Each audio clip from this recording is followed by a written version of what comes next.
Bonjour, nous sommes à Grance, un village situé à côté de Salon de Provence et nous allons découvrir un des derniers moulins artisanaux de Provence. Monsieur Monteau, bonjour. Oui, bonjour madame. Vous êtes l'heureux propriétaire de ce moulin. Depuis combien de temps existe-t-il ? Alors les origines du moulin remontent au XVIIe siècle, c'est-à-dire nous on a un acte de vente de 1677 qui donne une marque sur l'âge du moulin, disons. Voilà. Donc voilà, il a été racheté au début des années 1900 par mon arrière-grand-père, donc ça fait 4 générations qu'il est dans la famille. Et moi j'ai pris la suite de mes parents, donc dans les années 90, je suis devenu le gérant du moulin. C'est un des rares qui fonctionne encore. Ah oui, c'est le dernier, disons, qui fonctionne à l'eau, en Provence. Et bon, donc nous sommes plus que 2 dans les Bouches-du-Rhône, donc vous voyez, il n'y a plus grand monde. Voilà. Il faut dire aussi que l'environnement s'y prête bien pour avoir ce moulin. C'est-à-dire, oui, la région de Grance, ça fait un Grance en particulier, est desservie par la Touloubre. Donc par le passé, il y a eu jusqu'à 3, 4, 5 moulins. Il y avait des moulins à huile aussi qui tournaient grâce à l'énergie de la Touloubre. Cette rivière nous donne une puissance d'environ 30 kW.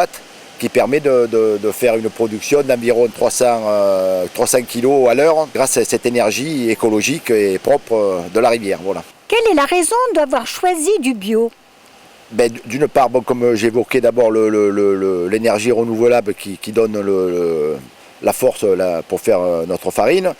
Et moi, depuis 1987, je suis en production bio, donc ça nous a permis de nous adapter à un réseau qui était bien adapté à notre production, justement où à l'époque le bio n'était pas développé, et ça nous a permis de s'investir dans ce créneau. D'où viennent les céréales ? Nous aussi, pour revenir au bio, on essaie de travailler localement le plus possible. Donc, en gros, notre production vient essentiellement de la région PACA, à part quelques céréales comme le sarrasin, où on n'en trouve pas suffisamment dans la région. On en prend, disons, en Loire-Atlantique ou en Bourgogne. On essaie de travailler localement, comme ça permet d'éviter les coûts de transport et en même temps faire travailler, disons, l'agriculture locale et privilégier de manière à encourager le plus possible le développement des agriculteurs sur la région. Avec notre guide, nous allons découvrir le fonctionnement du moulin. Concernant notre silo, on a une capacité de stockage de 800 tonnes qui représente environ notre production annuelle. Donc le blé est acheminé du silo au moulin par l'intermédiaire de la passerelle qui se trouve au-dessus de la route qui passe derrière le moulin. Là nous nous trouvons dans le moulin, donc là le principe c'est d'écraser le grain, de le tamiser, donc après d'éliminer ce qu'on appelle le son, c'est-à-dire l'écorce du grain. Donc tout se fait dans la pièce qui est à côté là. Donc je vais vous montrer les différents passages. C'est un trieur séparateur qui permet d'éliminer les impuretés. Donc ça passe sur des grilles et ça enlève la paille, les impuretés qui peuvent être dans le grain. Là, la vis mouilleuse qui permet d'humidifier le grain de manière à l'assouplir. On mouille le grain pour qu'il soit plus souple, de manière à ce qu'il se broie plus facilement et qu'on arrive mieux à séparer l'écorce de la bande farineuse.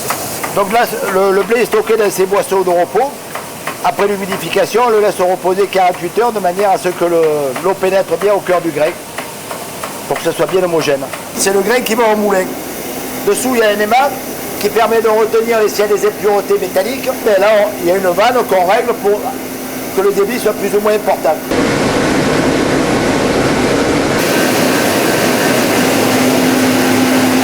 Il est broyé par les cylindres.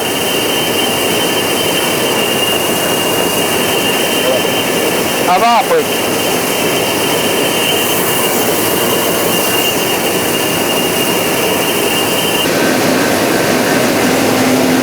À partir du premier broyage, le tamis fait la division du produit et tout ce qu'on appelle les finaux viennent sur cette machine qu'on appelle un convertisseur qui aplatit, c'est comme on dirait un peu de la semoule, qui est aplatie par la machine. Et après, vous voyez, l'opération, on fait ressortir la farine et la farine après est séparée de nouveau par le tamis. Là, on retrouve le dernier passage où il ne reste quasiment plus que du son sur le dernier convertisseur. Voilà, c'est le dernier passage. Donc tout ça va aller, ce qu'on appelle au remoulage.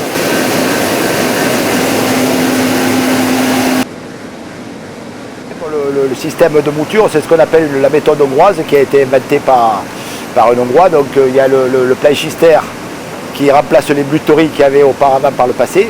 Donc c'est cette machine, ce gros cube dans lequel est entassé, bon, là on a 64 tamis, donc 8 tamis par passage, donc on a 8 passages, 4 convertisseurs, 4 broyeurs, et donc 8 tamis pour chaque passage qui permettent de faire la séparation et l'extraction de la farine. On fait à ce débit environ 300 kg/h. Là c'est la farine qui est sortie du tamis et qui remonte ici, qui vient se stocker dans les mélangeuses à farine. C'est une mélangeuse qui brasse la farine qui a été fabriquée avec celle qui arrive à mesure du moulin, de manière à bien homogénéiser la mouture. Voilà, là on trouve les sols qui remontent de la fabrication de la farine. Donc les produits finis, ce qu'on appelle les issus, viennent se stocker là dans 3 qualités différentes, 3 qualités de sacs. Donc on a le gros son, le petit son et le son fin. Voilà, ben ça c'est la remontée du son qui arrive en temps réel au fur et à mesure du tamisage. Ça remonte du tamis et ça vient se cumuler dans les sacs. Le son, c'est l'écorce du grain qu'on élimine quand on fait de la farine blanche. On le réduit en farine quand on fait de la farine complète. Et après, nous le vendons pour l'alimentation animale comme aliment du bétail. Ici, c'est la mise en sac.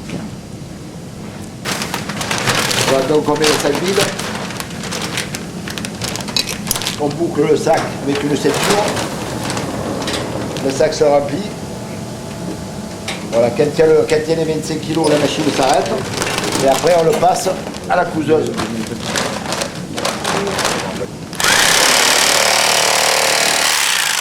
Voilà.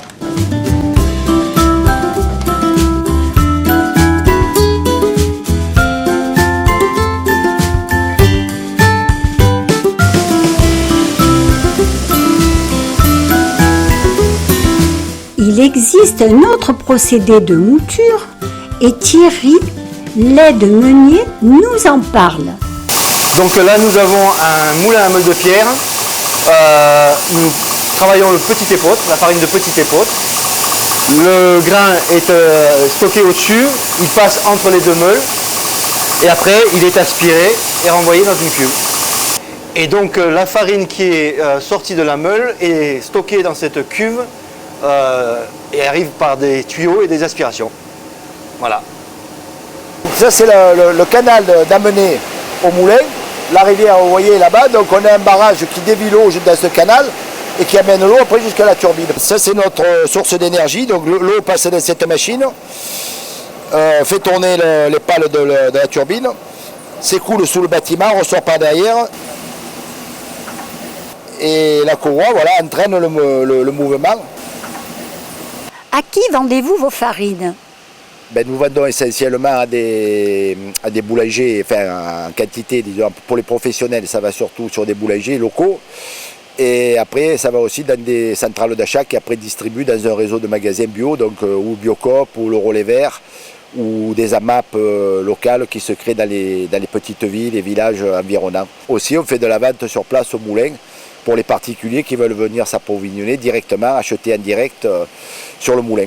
Concernant notre production, voilà, donc on a la farine normale ménagère qui n'est pas bio, puis après tout le reste est bio. Donc la farine blanche pour faire la pâtisserie, le pain blanc, la farine bise pour faire du pain complet, demi-complet, parce que c'est une farine demi-complète, une farine de blé ancien demi-complète, une farine complète et une farine intégrale. Tout ça pour faire du pain intégral au complet. Après on a du pain de la farine de seigle pour faire le pain de seigle, de la farine de sarrasin pour faire des galettes ou éventuellement du pain sans gluten.